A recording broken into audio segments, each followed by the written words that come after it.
Sa video na ito, ilalantad natin ang isa-zero uri ng seafood sa Pilipinas na maaaring lihim na nagdadala ng mapanganib na parasites papasok sa iyong katawan nang hindi mo man lang namamalayan. Ang ilan sa mga seafood na ito ay kinakain ng milyon-milyong tao araw-araw. At ang nakakatakot dito, maraming parasite infections ang hindi agad nagpapakita ng sintomas. Ang ilan ay unti-unting sumisira sa tiyan, nagpapahina sa katawan, sumisira sa mga internal organs, at dahan-dahang ninanakaw ang iyong kalusugan hanggang sa dumating ang araw na hindi na kayang lumaban ng iyong katawan. At pakiusap panoorin nyo ang video na ito hanggang sa pinakadulo dahil ang huling bonus warning ay maaaring makapagliligtas sa isang taong mahal mo mula sa isang nakamamatay na pagkakamali. Lalo na sa mga senior citizens. Ang ibabahagi natin sa bandang huli ay isang bagay na madalas balewalain ng matatanda hanggang sa huli na ang lahat. Isang maling seafood habit, isang pagkaing hindi na ihanda ng maayos, isang maliit na parasite na hindi nakikita ng mata, maaaring tuluyang magbago sa buhay ng isang buong pamilya. Hindi lang ito impormasyon. Proteksyon ito para sa inyong mga magulang, lolo't lola, at marahil maging sa sarili mong buhay. Maraming tao ang naniniwala na kapag mukhang sariwa ang seafood, malinis tingnan, o nabili ng maaga sa palengke, ligtas na itong kainin. Iyan mismo ang dahilan kung bakit napakaraming tao ang nagiging biktima ng hindi naghihinala. Ang parasites ay hindi laging nagpapakita ng babala. Ang ilan ay nagtatago sa loob mismo ng laman ng seafood. Ang ilan ay nabubuhay sa hilaw o kulang sa luto na pagkain. Ang ilan ay tahimik na pumapasok sa katawan at nagsisimulang mabuhay sa loob mo habang nagpapatuloy ka lang sa normal mong buhay. Isipin mo iyon, buong buhay kang nagsikap, inalagaan ang iyong pamilya, isinakripisyo ang lahat para sa mga mahal mo, tapos hihina ka dahil lamang sa isang pagkain kinain mo nang hindi alam ang panganib. Isipin mong makita ang iyong magulang na nakahiga sa ospital at nahihirapang gumaling mula sa impeksyong sana ay naiwasan. Ang sakit na iyon, ang takot na iyon, ang pagsisising iyon, walang pamilyang gustong maranasan iyon. Patuloy na nagbababala ang mga health experts at food safety specialists tungkol sa lumalalang panganib ng kontaminadong seafood, lalo na kapag hindi ito nalinis ng maayos, hindi tama ang pag-imbak, o kulang sa luto. At nakakalungkot isipin na ang mga senior citizens ang kabilang sa pinaka-vulnerable dahil habang tumatanda ang katawan, humihina ang immune system. Mas mabagal ang paggaling. Ang simpleng impeksyon para sa mas batang tao ay maaaring maging nakamamatay para sa isang matanda. Kaya ngayong araw, didiretsuhin na natin ito. Walang sugarcoating. Walang pagpapaganda ng salita. Ilalantad natin ang mga seafood na patuloy pa rin kinakain ng maraming tao nang hindi nila nauunawaan ang mga panganib na nakatago sa ilalim nito. Pero bago tayo magsimula, gusto kong gawin nyo ito. Mag-comment kayo sa ibaba ngayon din. Anong seafood ang madalas mong kainin na sa tingin mo ay maaaring delikado matapos mong marinig ang topic na ito? Tignan natin kung gaano karaming tao ang tunay na aware sa kung ano ang pumapasok sa kanilang katawan araw-araw. At kung mahalaga sa iyo ang iyong kalusugan, pamilya, at kinabukasan, mag-subscribe na ngayon sa Gintong Sustansya, pindutin ang notification bell. At I-like ang video dahil ang impormasyong matututunan mo ngayon ay maaaring makapagsalba ng buhay balang araw. Ngayon, dumiretso na tayo sa seafood number 1. Maraming tao ang takot sa panis na pagkain. Pero iba ang parasites. Ang panis na pagkain ay minsan nagbibigay ng babala sa pamamagitan ng mabahong amoy, kakaibang kulay, o bulok na lasa. Ang parasites ay hindi laging ganoon. May mga seafood na mukhang sariwa sa labas pero lihim na nagdadala ng organisms na kayang sumira sa katawan ng tao mula sa loob. Iyan ang panganib na hindi naiintindihan ng maraming tao. Ayon sa food safety experts at mga parasitologists, mas karaniwan ang parasites sa seafood kaysa sa iniisip ng karamihan, lalo na sa hilaw, kulang sa luto, hindi maayos ang pag-imbak, o maling paghawak sa seafood. At ang nakakatakot dito ay ito, maraming impeksyon ang nagsisimula ng tahimik. Sa umpisa, maaaring simpleng pananakit lang ng tiyan, pagtatay, o bigla ang panghihina. Binabaliwala ito ng ilan. Patuloy silang kumakain sa parehong paraan. Patuloy nilang inilalagay sa panganib ang kanilang kalusugan. Pagkatapos, darating ang araw na magsisimulang bumigay ang katawan.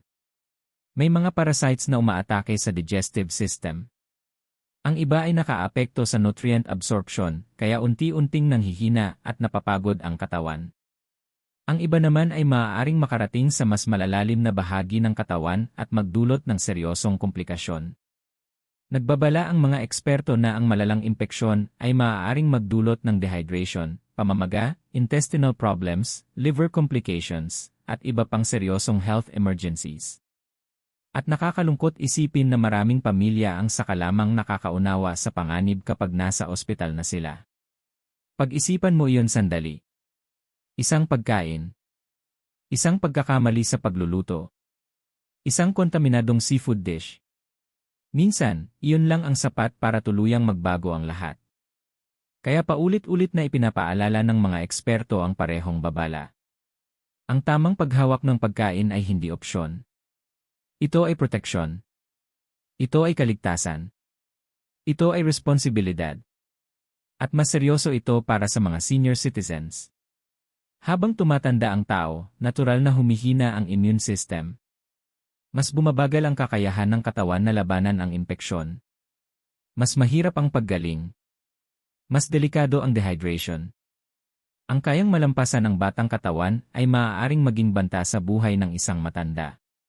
Kaya maraming doktor ang mahigpit na nagpapayo sa mga senior citizens na iwasan ang mapanganib na seafood practices, lalo na ang pagkain ng hilaw o hindi gaanong lutong seafood. Pero narito ang masakit na katotohanan. Maraming matatanda ang lumaking sanay kainin ang ilang pagkain sa parehong paraan sa loob ng maraming dekada. Madalas nilang sabihin, buong buhay ko nang kinakain ito. Wala namang nangyari sa akin noon. Sanay na ang katawan ko rito. Pero nagbabago ang katawan habang tumatanda. Ang dating tila ligtas ay maaaring hindi na ligtas ngayon. At minsan, saka lamang ito na pagtatanto ng pamilya kapag nakita na nilang nanghihina, hindi na makatayo o na-ospital ang isang mahal nila sa buhay. Napakasakit nyon. Makita mong naghihirap ang magulang mo. Makita mong unti-unting nawawalan ng lakas ang lolo o lola mo. Makita mong dumarami ang gastusin sa ospital.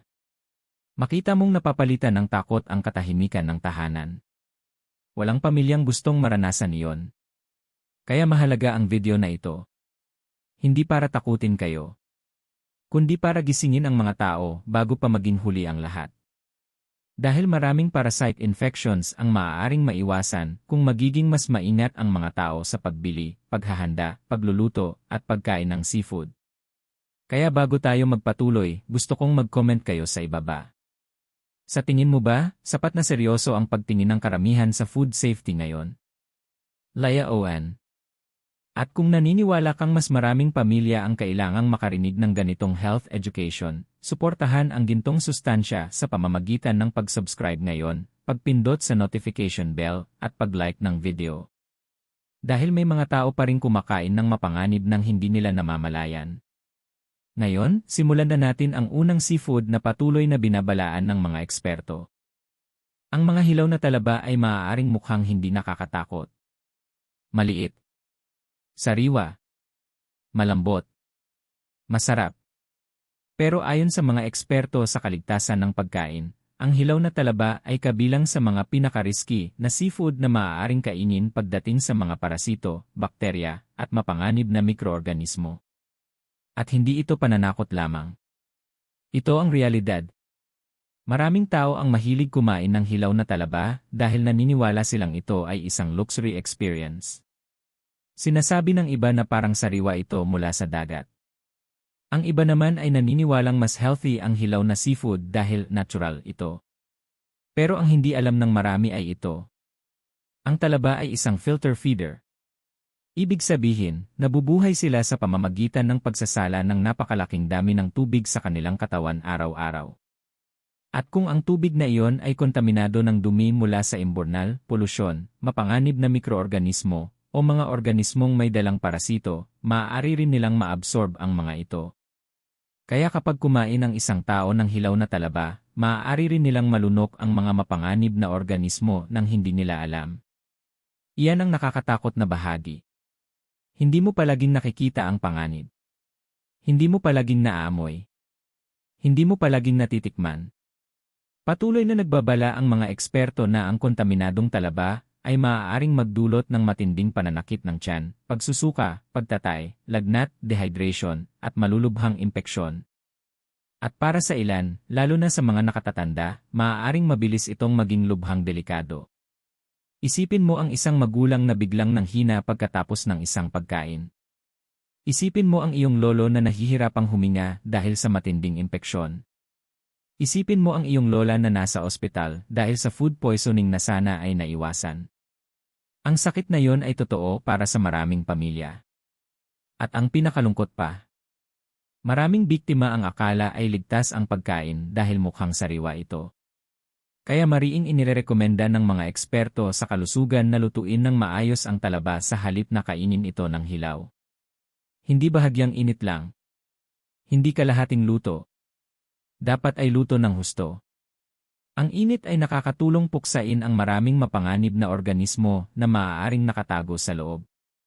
Pero sa kabila nito, marami pa ring hindi sumusunod sa babala dahil iniisip nila, hindi naman ako mangyayari sa akin.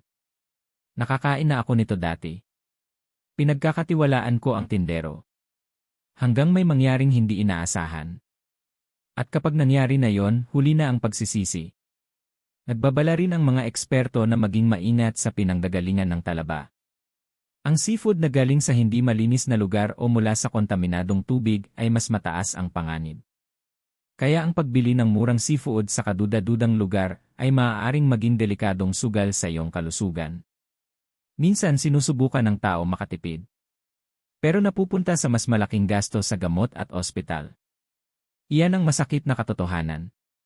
At pakinggan mo ito ng mabuti dahil maaaring makaligtas ito ng buhay. Ang mukhang sariwang seafood ay hindi palaging ligtas. Maraming mapanganib na parasito at mikroorganismo ang hindi nakikita ng mata. Huwag kalimutan iyon. Lalo na kung may mga nakatatanda sa bahay. Ang mga matatanda ay may mas mahihinang immune system, kaya mas mabilis kumalat ang impeksyon at mas matagal ang paggaling. Ang isang kabataan ay maaaring gumaling pagkatapos ng ilang araw na paghihirap. Ngunit ang isang senior citizen ay maaaring mas mahirapang makarecover. Kaya kailangang maging mas mapag-ingat ang mga pamilya para sa kaligtasan ng kanilang mga mahal sa buhay. Dahil kapag nawala ang kalusugan, doon lang napagtatanto ng tao kung gaano kahalaga ang katawan. Maraming tao ang ginugugol ang kabataan sa paghahanap ng pera. At ginugugol ang katandaan sa pakikipaglaban para mabuhay. Isipin mo iyan ng mabuti. Kaya bago tayo magpatuloy sa susunod na seafood, gusto kong mag-comment ka sa ibaba. Kakain ka pa ba ng hilaw na talaba pagkatapos mong marinig ito? O hindi?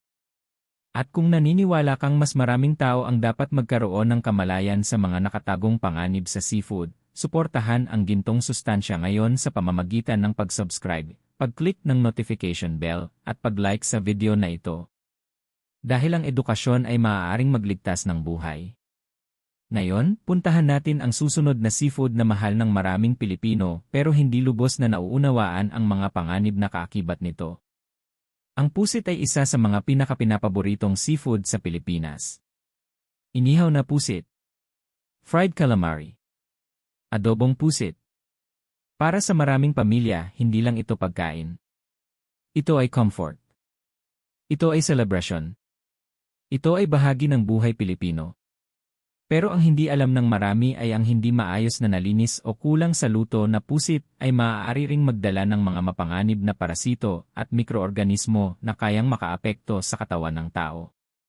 At ayon sa mga eksperto sa kaligtasan ng pagkain, ito ay isang bagay na hindi dapat binabaliwala. Dahil ang mga parasito ay hindi pumipili kung masarap ang pagkain. Hindi nila pinapansin kung galing ito sa mamahaling restaurant o sa palengke. Kapag kontaminado ang pusit at hindi ito maayos na naihanda, maaaring pumasok pa rin ang panganib sa katawan. Ipinaliwanag ng mga eksperto na may ilang parasitic worms at harmful organisms na maaaring magtago sa loob ng pusit, lalo na sa mga internal organs nito. At dito madalas nagkakamali ang maraming tao sa kusina nang hindi nila namamalayan. May ilan na mabilis lang ang banlaw sa labas. May ilan na hindi na inaalis ng maayos ang loob dahil nagmamadali. May ilan na iniisip na sapat na ang pagluluto para mawala lahat ng panganib. Pero babala ng mga eksperto, ang hindi tamang paghahanda ay nagpapataas ng risk ng kontaminasyon at impeksyon. Kaya napakahalaga ng tamang paglilinis. Dapat maingat na alisin ang internal organs. Dapat hugasan ng mabuti ang pusit. Dapat linisin din ang mga gamit sa kusina pagkatapos. At higit sa lahat, dapat itong lutuin ng husto. Hindi bahagyang luto. Hindi kulang sa init. Dapat ay talagang luto ng maayos. Dahil ang init ang tumutulong pumatay sa maraming mapanganib na organismong maaaring nakatago sa loob. Pero sa kasamaang palad, marami pa rin ang gumagamit ng shortcuts. Bakit? Dahil ang panganib ay hindi nakikita. Iniisip ng tao. Walang nangyari noon kaya ligtas ito. Pero ang mga parasito ay hindi agad nagpapakita ng sintomas. May mga impeksyong dahan-dahang nagpapahina sa digestive system sa paglipas ng panahon. May mga paulit-ulit na pananakit ng tiyan. May mga nakakaapekto sa nutrient absorption. May mga nagdudulot ng inflammation sa loob ng katawan na napagkakamalang simpleng karamdaman lang. At mas nagiging delikado ito para sa mga nakatatanda. Habang tumatanda ang katawan, mas bumabagal ang recovery. Humihina ang immune system. Mas nagiging vulnerable sa infection at dehydration. Isipin mo ang isang ama na biglang nanghina at hindi makatayo dahil sa matinding food poisoning. Isipin mo ang isang lola na pumapayat at nanghihina dahil sa paulit-ulit na digestive problems. Isipin mo ang makita ang taong mahal mo na nahihirapan dahil lang sa isang hindi ligtas na pagkain. Ang sakit na yon ay tumatagos sa puso ng pamilya. At ang katotohanan, marami sa mga ganitong sitwasyon ay maaaring naiwasan kung maayos lang ang paghahanda ng pagkain. Kaya patuloy na nagpapaalala ang mga eksperto. Huwag maging pabaya sa paghahanda ng seafood. Dahil ang isang pagkakamali sa kusina ay maaaring magdulot ng buwan-buwan na paghihirap. At may isa pang karaniwang pagkakamali sa mga bahay. Ang cross-contamination. May ilan na gumagamit ng parehong kutsilyo o chopping board para sa hilaw na pusit at lutong pagkain nang hindi ito nililinis ng maayos. Ang mga mapanganib na organismong ito ay maaaring kumalat ng tahimik sa kusina. Kaya inirerekomenda ng mga eksperto ang paghihiwalay ng gamit kung posible, tamang paghuhugas ng kamay, malinis na preparation surfaces, at maayos na pagluluto. Simpleng gawain. Pero mga gawaing nakakaligtas ng buhay. At maging tapat tayo. Kadalasan, ang mga tao lang nagsiseryoso sa food safety kapag may nagkasakit na sa pamilya. Pagkatapos ng mga hospital bill. Pagkatapos ng mga gabing walang tulog. Pagkatapos pumasok ang takot sa bahay. Pero sa puntong iyon, maaaring huli na ang lahat. Kaya mahalaga ang ganitong mga video. Dahil ang kaalaman ngayon ay maaaring makaiwas sa trahedya bukas. Kaya gusto kong itanong sa'yo. Ilan sa tingin mo ang kumakain ng seafood ngayon ng pabaya at hindi alam ang panganib? Mag-comment ng tapat mong sagot sa ibaba. At sabihin mo rin, mahilig ka ba sa pusit? O hindi? Kung nakakatulong sa'yo ang impormasyong ito, suportahan ang gintong sustansya sa pamamagitan ng pag-subscribe, pag-click ng notification bell, at pag-like sa video na ito. Dahil bawat video na ginagawa namin ay para makatulong sa mga pamilya na maging mas aware, protektado, at malusog. Ngayon, magpapatuloy tayo sa isa pang seafood na halos linggo-linggo kinakain ng maraming Pilipino nang hindi alam ang mga nakatagong panganib na maaaring kasama nito. Ang tilapia ay isa sa mga pinakakaraniwang isda na makikita sa hapagkainan ng mga Pilipino. Abot kaya? Madaling lutuin. Madaling hanapin. Para sa maraming pamilya, ang tilapia ay pang-araw-araw na pagkain dahil nabubusog ang tiyan ng hindi mabigat sa bulsa. Fried tilapia, grilled tilapia, sinigang na tilapia, naging bahagi na ng araw-araw na buhay ng milyon-milyong Pilipino ang mga pagkain ito. Pero narito ang hindi komportableng katotohanan na ayaw marinig ng marami. Hindi lahat ng tilapia ay pinalalaki sa malinis at ligtas na kapaligiran. At ayon sa mga eksperto sa kaligtasan ng pagkain, ang tilapia na galing sa kontaminadong ilog, lawa, palaisdaan, o siksik na fish farms ay maaaring magdala ng mga mapanganib na parasito at mikroorganismo na maaaring makaapekto sa kalusugan ng tao. Dito nagsisimula ang panganib. Ang freshwater fish ay mas madaling kapitan ng kontaminasyon kapag pinalaki sa maruming tubig. Kapag ang kapaligiran ay may dumi mula sa basura, imburnal, dumi ng hayop o polluted runoff, maaaring dumami ang mga parasito at mapanganib na organismo sa tubig. At kapag ang isda ay naging kontaminado, ang panganib na iyon ay maaaring pumasok sa katawan ng tao. Nakakatakot isipin yon. Dahil maraming tao ang nagtitiwala lang sa nakikita ng mata. Kapag mukhang sariwa ang isda. Kapag makintab ang kaliskis. Kapag nakangiti ang tindero. Agad iniisip ng tao na ligtas ito. Pero patuloy na nagbababala ang mga eksperto na ang mga parasito ay hindi nakikita. Maaaring hindi mo sila mapansin. Maaaring hindi mo sila maamoy. Maaaring hindi mo sila malaman hanggang lumabas ang mga sintomas sa katawan.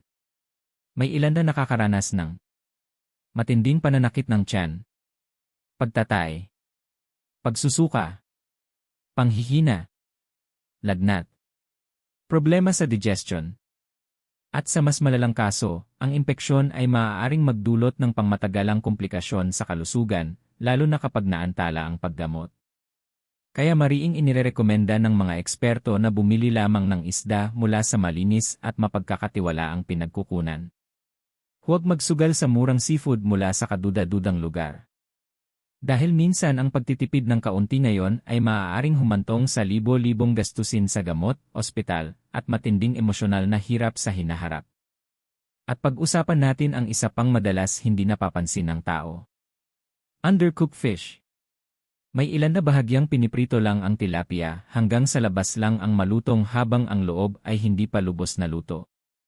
May iba naman na mas gusto ang malambot na isda, lalo na ang mga nakatatanda. Pero babala ng mga eksperto, ang hindi sapat na pagluluto ay nagpapataas ng panganib na ang mga parasito at mapanganib na organismo ay makapasok sa katawan. Kaya napakahalaga ng tamang pagluluto. Dapat lutong-luto ang isda. Hindi dapat hilaw ang loob. Dapat laging malinis at maayos ang paghahanda. Simpleng gawain. Pero mga gawin na nakakaligtas ng buhay. At sa kasamaang palad, ang mga nakatatanda ang madalas na mas nasa panganib.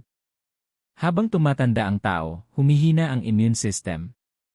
Mas mabagal ang laban ng katawan sa impeksyon. Mas matagal ang recovery. Mas delikado ang dehydration. Ang isang kabataan ay maaaring gumaling pagkatapos ng ilang araw na hirap. Pero ang isang senior citizen ay maaaring mauwi sa ospital. Ang realidad na iyon ay matinding dagok sa maraming pamilya. Isipin mo ang iyong tumatandang ina na humihina dahil sa impeksyon.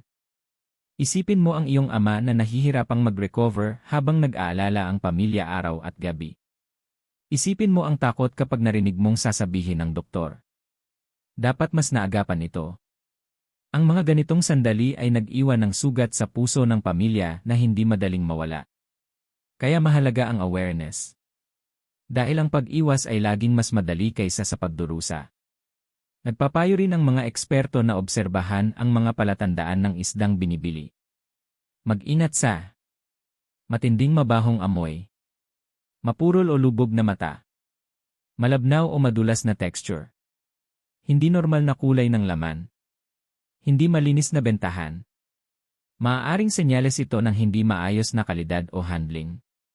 Pero tandaan mo ito ng mabuti. Kahit ang isdang mukhang sariwa ay maaari pa ring may dalang panganib.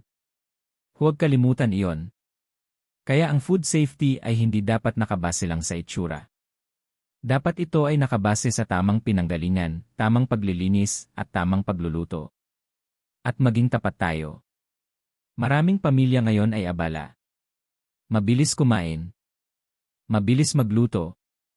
Hindi na napapansin ang food safety dahil sa stress ng buhay. Pero isang health crisis lang ang pwedeng huminto sa lahat. Isang sakit ang pwedeng ubusin ang ipon. Isang ospital ang pwedeng magdala ng takot sa buong bahay. Isang maling hakbang ang pwedeng magbago ng buhay ng pamilya. Kaya ang pagprotekta sa kalusugan ay hindi pabigat. Isa ito sa pinakamahalagang responsibilidad mo para sa sarili mo at sa mga taong mahal mo. Kaya gusto kong itanong sa'yo. Sa tingin mo ba, sapat ang pag-iingat ng karamihan sa pinanggagalingan ng kanilang isda? Mag-comment ng Laya ON. At kung may mga magulang o lolo't lola ka sa bahay, i-share mo ang impormasyong ito sa kanila dahil isang simpleng pag-uusap ay maaaring makapagprotekta ng kanilang kalusugan. Suportahan din ang gintong sustansya sa pamamagitan ng pag-subscribe, pag-on ng notifications, at pag-like sa video na ito. Dahil nagiging makapangyarihan ang kaalaman kapag nakakatulong ito magligtas ng buhay. Ngayon, magpapatuloy tayo sa isa pang seafood na madalas kinakain ng maraming tao nang hindi nila lubos na alam kung gaano ito maaaring maging delikado kapag mali ang paghahanda. Ang mga alimango ay isa sa mga pinakapinapaboritong seafood delicacy sa Pilipinas. Para sa maraming pamilya, ang pagkain ng alimango ay isang espesyal na sandali. Isang selebrasyon. Isang reunion. Isang gantimpala pagkatapos ng pagsusumikap. Ang amoy pa lang nito ay nakakapagpagutom na agad. Ang mayamang lasa, ang malambot na laman, ang kasiyahan sa pagbabasag ng shell, para sa maraming Pilipino, ang alimango ay hindi lang pagkain. Isa itong karanasan na pinagsasaluhan ng pamilya at mga mahal sa buhay.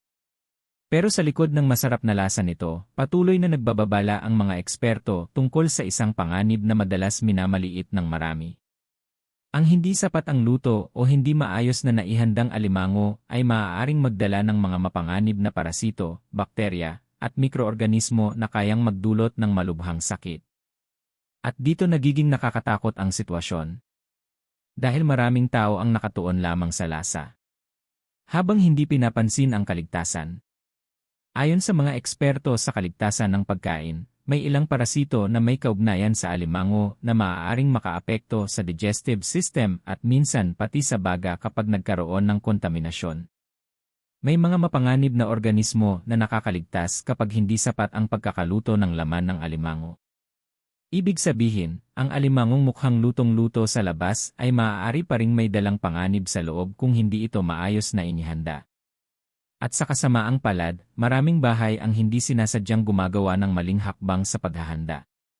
May ilan na minamadali ang pagluluto. May ilan na hindi nililinis ng maayos ang alimango. May ilan na iniiwan ang seafood na nakababad o nakatambay bago lutuin. May iba naman na hinahalo ang hilaw at lutong pagkain sa kusina. At dito pumapasok ang isa pang nakatagong panganib. Cross-contamination. Hindi alam ng marami kung gaano kadaling kumalat ang mga mapanganib na organismo sa loob ng kusina. Isang kutsilyong ginamit sa hilaw na alimango. Isang chopping board na nahawakan ng kontaminadong seafood. Mga kamay na hindi nahugasan. Maruruming kitchen towel. Ang maliliit na pagkakamaling ito ay maaaring tahimik na maglipat ng mapanganib na organismo sa pagkaing handa na sanang kainin. At dahil hindi ito nakikita, patuloy na kumakain ang pamilya ng hindi naghihinala. Hanggang sa lumabas ang mga sintomas. May ilan na nakakaranas ng matinding pananakit ng tiyan, pagsusuka, lagnat, pagtatay, panghihina, dehydration. At para sa mga nakatatanda, ang ganitong sitwasyon ay maaaring maging napakadelikado sa maikling panahon. Habang tumatanda ang tao, humihina ang immune system. Mas bumabagal ang recovery. Mas mabilis maubos ang lakas ng katawan kapag may sakit. Ibig sabihin, ang nagsisimula bilang food poisoning ay maaaring mabilis maging seryosong medical emergency para sa mga matatanda. Isipin mo ang isang tumatandang ama na sobrang nanghina at hindi makatayo dahil sa matinding dehydration. Isipin mo ang isang lola na nahihirapang huminga dahil kumalat ang impeksyon sa katawan. Isipin mo ang iyong pamilya na nakaupo sa ospital, nagdarasal para sa paggaling dahil lamang sa isang pagkain na maaaring naiwasan sana sa kusina. Ang emosyonal na sakit na iyon ay hindi kailanman gustong maranasan ng kahit sinong pamilya. At ang pinakalungkot pa, maraming tao ang nauunawaan lamang ang kahalagahan ng food safety kapag may mahal na silang nagdurusa. Pagkatapos marinig ang mga doktor. Pagkatapos makita ang mga hospital bill. Pagkatapos ng mga gabing walang tulog na puno ng takot at pagsisisi. Kaya patuloy na nagpapaalala ang mga eksperto. Huwag kailanman magmadali o magtipid sa tamang paghahanda ng seafood. Dahil ang isang maling desisyon sa kusina ay maaaring magdulot ng mga epekto na mas matagal pa kaysa sa isang simpleng pagkain. Mahigpit na inirerekomenda ng mga eksperto ang tamang pagluluto ng alimango hanggang sa ito ay fully cooked. Tamang paghugas ng kamay. Paghihiwalay ng gamit para sa hilaw na seafood. Maayos na paglilinis ng mga gamit sa kusina. Agad na pagre-refrigerate ng seafood. Pag-iwas sa kalahating luto na alimango. Simpleng mga gawi. Pero mga gawi na nakakaligtas ng buhay. At may isa pang madalas hindi napapansin ng marami. May mga pamilyang patuloy na kumakain ng natirang seafood na naiwan sa labas ng matagal dahil ayaw nilang masayang ang pagkain. Pero babala ng mga eksperto, mabilis masira ang seafood, lalo na sa mainit na panahon. Minsan sinusubukan ng tao makatipid sa pagkain. Pero mas malaki ang nagagasto sa pagpapagamot ng kalusugan. Isipin mo iyon ng mabuti. Ang kalusugan ay napakahalaga. At kadalasan, nauunawaan lamang ng tao ang tunay nitong halaga kapag ito ay nawala na. Kaya mahalaga ang awareness. Kaya mahalaga ang ganitong mga usapan. Kaya mahalaga ang pagprotekta sa mga mahal mo sa buhay. Dahil sa huli, walang masarap na pagkain ang katumbas ng panganib sa iyong buhay o sa buhay ng iyong pamilya. Kaya gusto kong itanong sa iyo ng tapat. Sa tingin mo ba, sapat ang pag-iingat ng karamihan sa paghahanda ng seafood sa bahay? Mag-comment ng laya o in sa ibaba. At kung naniniwala kang mas maraming tao ang dapat matuto tungkol sa food safety, suportahan ang gintong sustansya ngayon sa pamamagitan ng pag-subscribe, pag-click ng notification bell, at pag-like sa video na ito. Dahil bawat kaalamang ibinabahagi ngayon ay maaaring makaiwas sa paghihirap bukas. Ngayon, magpapatuloy tayo sa isa pang seafood na minamahal ng milyon-milyon pero maaaring maging delikado kapag hindi maayos ang pag-imbak at paghahanda. Ang hipon ay isa sa mga pinakasikat na pagkaing dagat sa Pilipinas. Mula sa simpleng ulam sa bahay hanggang sa mamahaling selebrasyon, palaging may hipon. Garlic butter shrimp. Sinigang na hipon. Fried shrimp. Inihaw na hipon. Para sa maraming tao, ang hipon ay nagbibigay ng comfort, kasiyahan, at mga alaala ng pagsasalo-salo ng pamilya sa hapagkainan.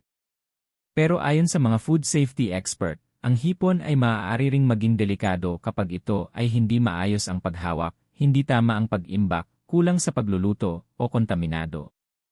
At ito ang madalas hindi napapansin ng marami hanggang ngayon. Dahil ang hipon ay mabilis masira. Sa sandaling maalis ang seafood sa malamig na storage, mabilis nang dumadami ang mapanganib na bakterya at microorganisms, lalo na sa mainit na temperatura. Ibig sabihin, ang hipon na ibinebenta sa hindi malinis na lugar, naiwan ng matagal sa hangin, o hindi maayos ang storage, ay maaaring may dalang panganib bago pa man ito makarating sa kusina.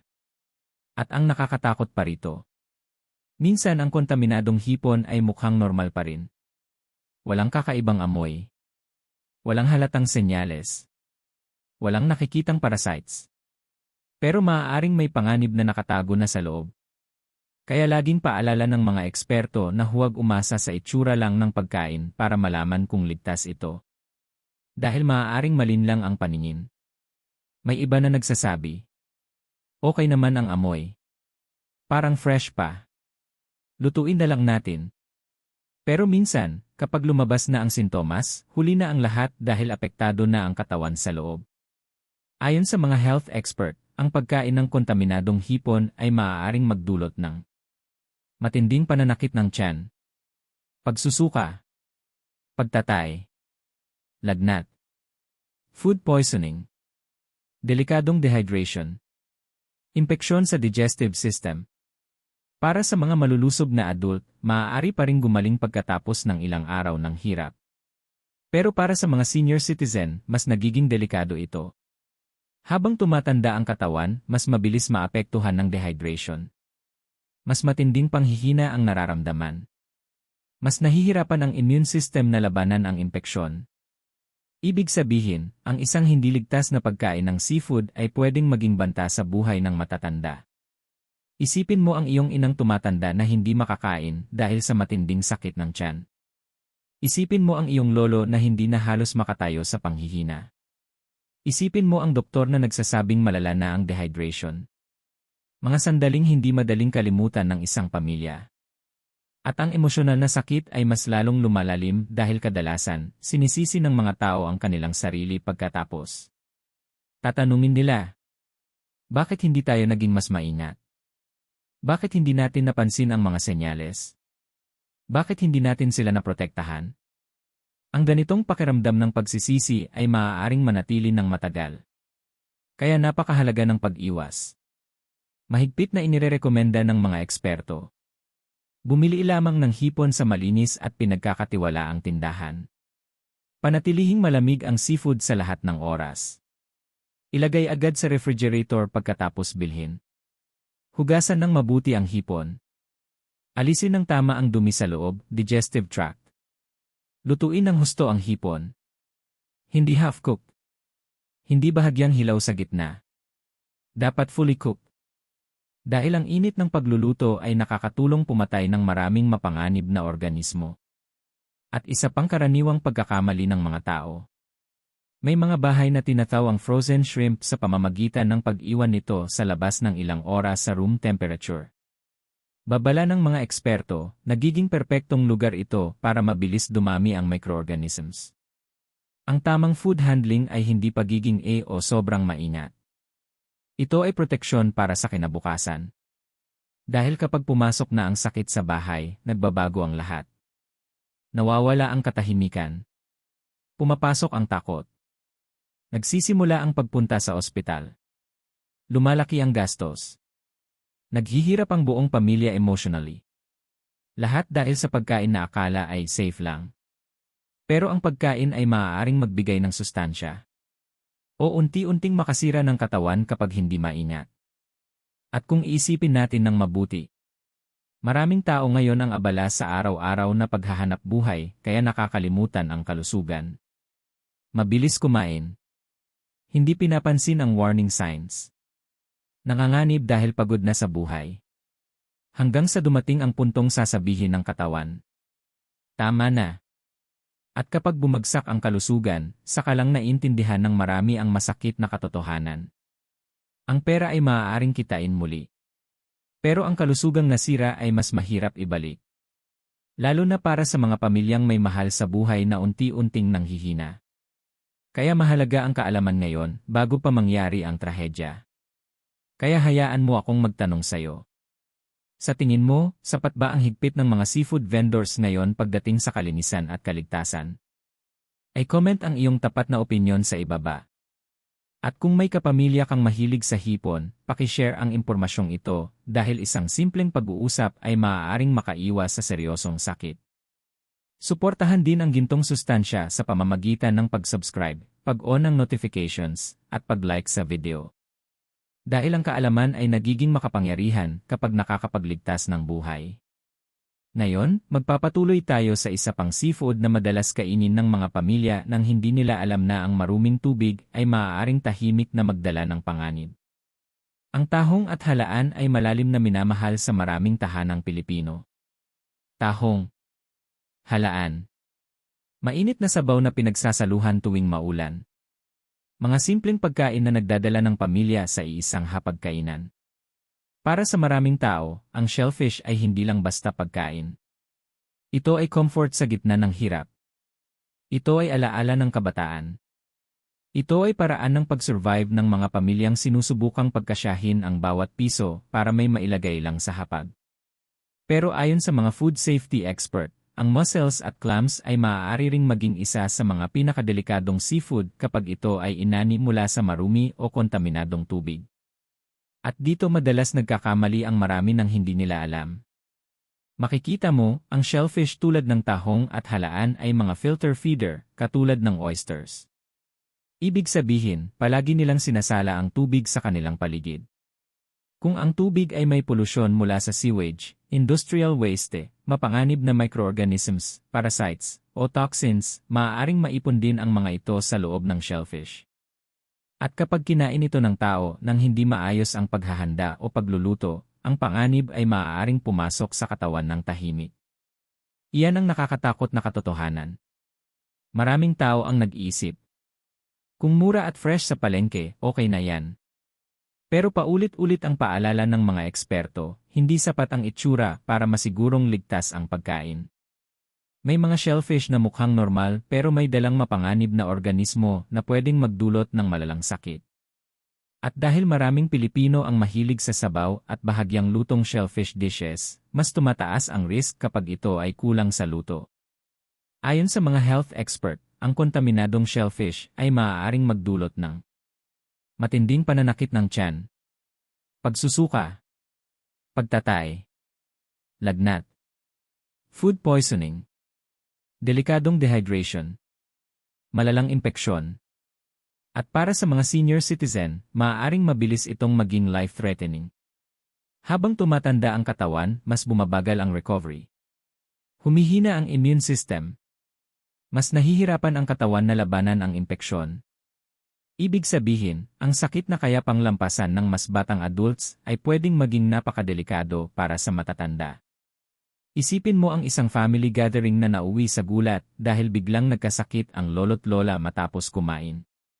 Isipin mo ang mga batang umiiyak habang dinadala sa ospital ang mahal nila sa buhay. Isipin mo ang bigat ng pagsisisi ng pamilya pagkatapos, iniisip kung sana naiwasan pa ito. Ang sakit na emosyonal ay nananatili ng matagal. At ang masakit na katotohanan ay ito.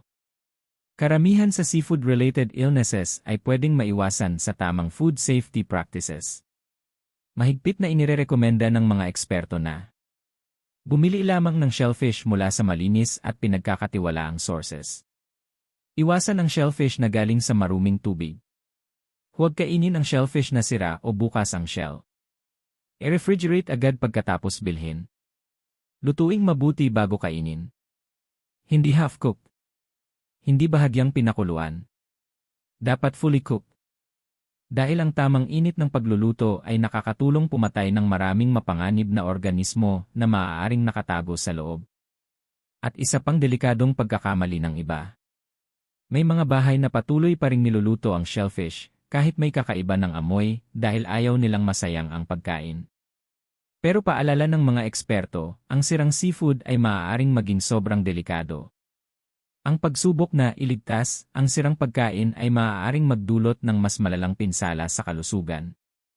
Minsan, sinusubukang iwasan ang pag-aaksaya ng pera.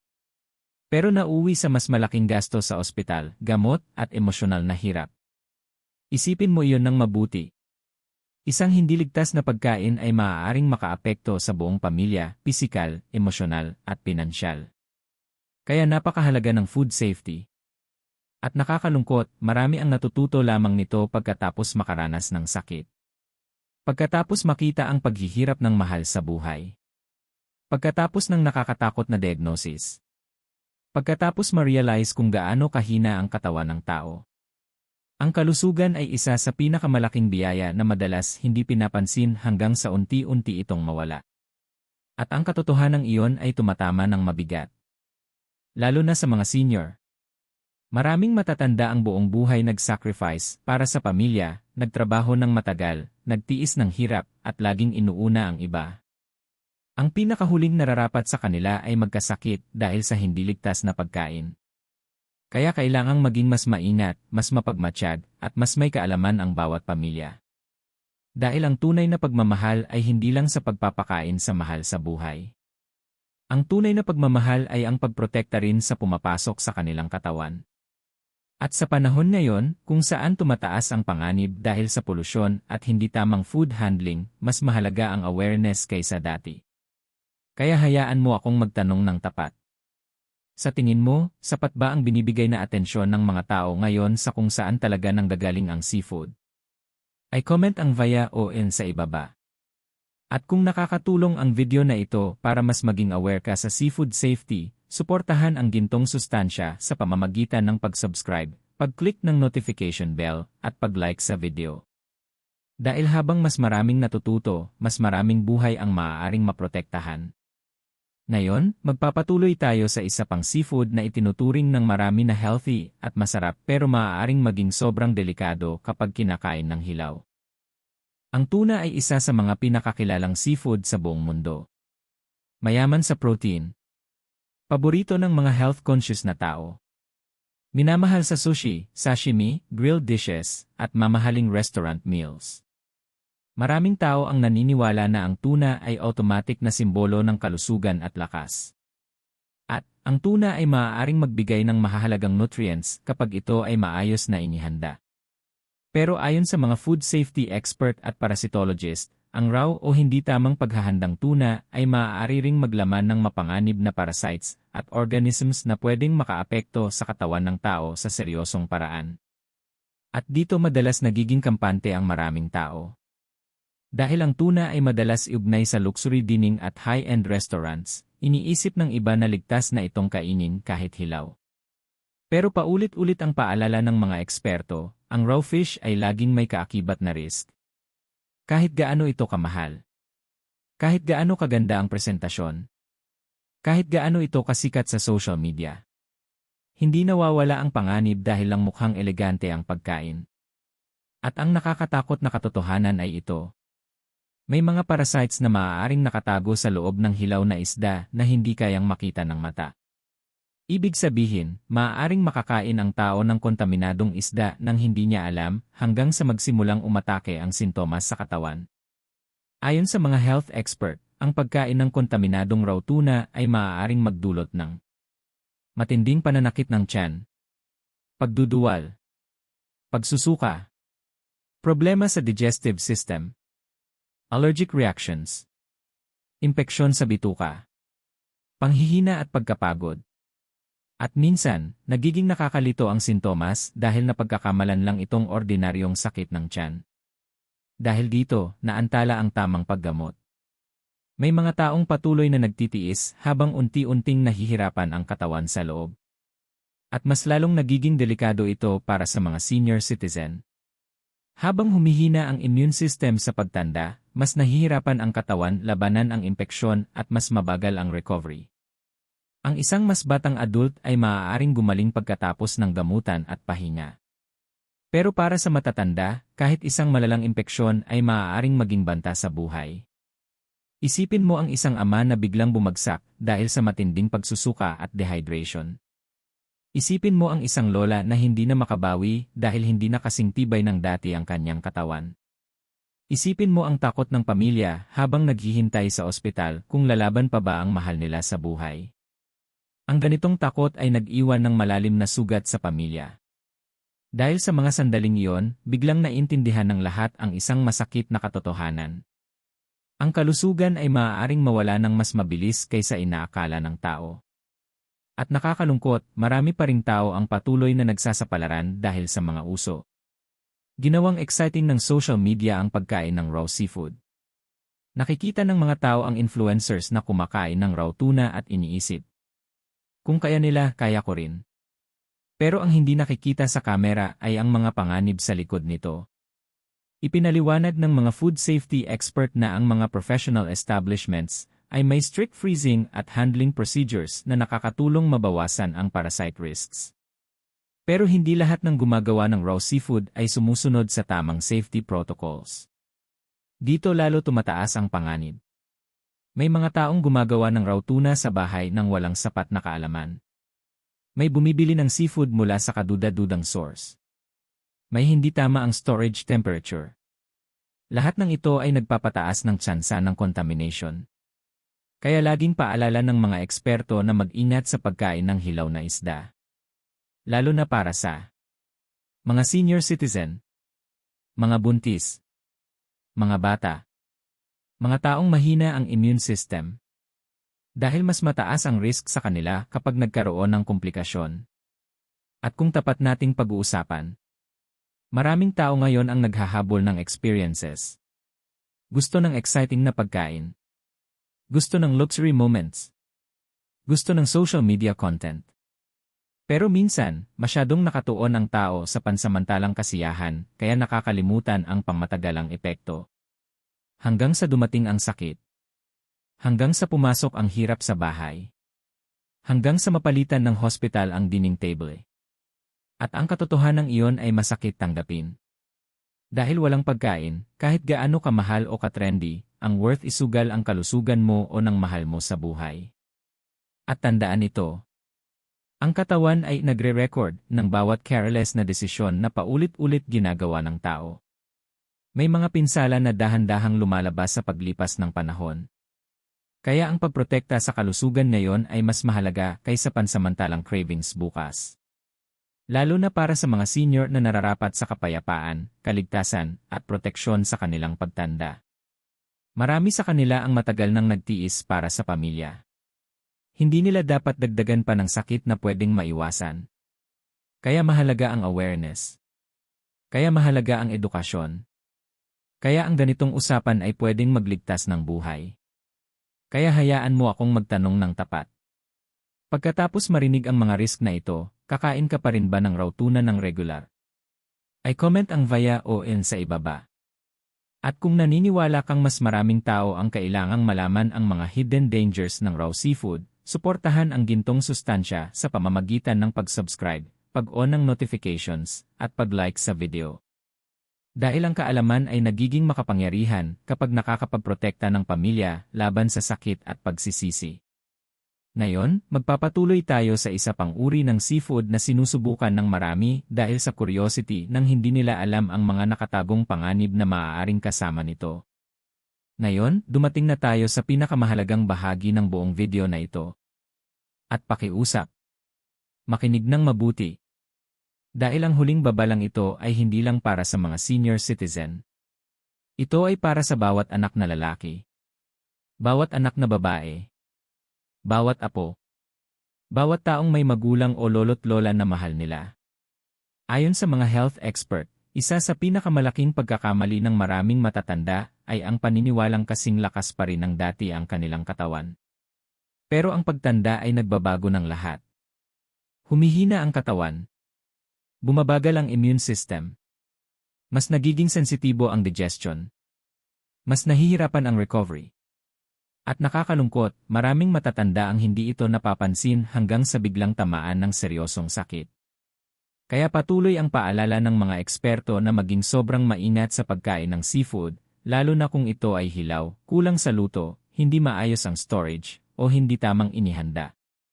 Dahil ang sakit na kaya pang pagdaanan ng mas batang adults ay pwedeng maging banta sa buhay ng matatanda. At dito nagiging masakit ang katotohanan. Maraming senior ang buong buhay nag-sacrifice para sa iba. Nagtrabaho kahit pagod na. Nakasurvive sa hirap. Nagpalaki ng mga anak. Bumuhat ng pamilya sa gitna ng pagsubok. At pagkatapos ng lahat ng iyon, ang pinakahuling nararapat sa kanila ay ang magkasakit dahil sa hindi ligtas na pagkain. Pero nakakalungkot. Nangyayari ito araw-araw. May mga matatanda na nagiging grabe ang dehydration dahil sa seafood-related infections. May pumapayat ng mabilis. May nanghihina hanggang hindi na tuluyang makarecover. May napo-ospital habang ang pamilya ay nakatingin na lang ng walang magawa. At walang mas masakit kaysa makita ang taong mahal mo na unti-unting nanghihina. Lalo na ang mga magulang. Lalo na ang mga lolo't lola. Dahil darating sa buhay ng bawat tao ang isang masakit na sandali, ang realization na ang mga taong dati ay nagpoprotekta sa iyo ay hindi na kasing lakas ng dati. Ang realization na yon ay tumatagos hanggang sa puso. Mapapansin mo ang mabagal na lakad. Ang nanginginig na kamay. Ang pagod na mga mata. Ang mga gamot sa mesa. Ang tahimik na paghihirap na pilit nilang itinatago para hindi ka mag-alala. At bigla, ikaw na ang magiging tagaprotekta nila. Kaya mahalaga ang usapang ito. Dahil ang isang maling desisyon sa pagkain ng seafood ay pwedeng maglagay sa buhay ng matatanda sa matinding panganib. Mahigpit na inirerekomenda ng mga eksperto na iwasan ang hilaw na seafood hanggat maaari. Lutuin ng husto ang seafood. Bumili lamang sa malinis at pinagkakatiwalaang tindahan. I-refrigerate ng maayos ang pagkain. Bantayan agad ang sintomas pagkatapos kumain. Magpakonsulta agad kapag may warning signs. Simpleng hakbang lang. Pero mga hakbang na pwedeng magligtas ng buhay. At ito ang masakit na katotohanan na naiintindihan lang ng maraming pamilya kapag huli na. Akala ng tao, laging may oras pa. Mas maraming kaarawan. Mas maraming hapunan na pagsasaluhan. Mas maraming pag-uusap. Mas maraming pagkakataon para sabihin. Mag-ingat ka sa kalusugan mo. Pero ang buhay ay hindi laging nagbibigay ng babala. Minsan, dumarating ang sakit ng biglaan. Minsan, bumibigay ang katawan ng walang paunang senyales. Minsan, napapaisip na lang ang pamilya kung sana naging mas maingat sila habang may oras pa. Ang sakit na yon ay nananatili habang buhay. Kaya hindi dapat ipagpaliban ang pagprotekta sa kalusugan. Dahil kapag nawala ang kalusugan, saka lang natin naiintindihan kung gaano ito kahalaga. Ang pera ay hindi madaling makapagpapagaling ng sirang katawan. Ang pagsisisi ay hindi kayang baliktarin ang sakit. At ang luha ay hindi laging makapagbabalik ng kalusugan. Masakit ang katotohanan iyon. Pero totoo. At baka may isang taong nanonood ngayon ang kailangan marinig ang mensaheng ito. Baka may nagmamahal na magulang na bihirang kumustahin. Baka may taong patuloy na binabaliwala ang hindi ligtas na pagkain. Baka may nagsasabing, hindi magyayari sa amin yan. Pero tandaan mo ito. Ang pinakamatitibay na tao ay pwede ring manghina sa paglipas ng panahon. At ang mga taong pinakamamahal natin ay nararapat protektahan habang nandito pa sila. Kaya yakapin mo ang iyong magulang. Kumustahin mo ang iyong lolo't lola. Tulungan silang maging maingat sa pagkain.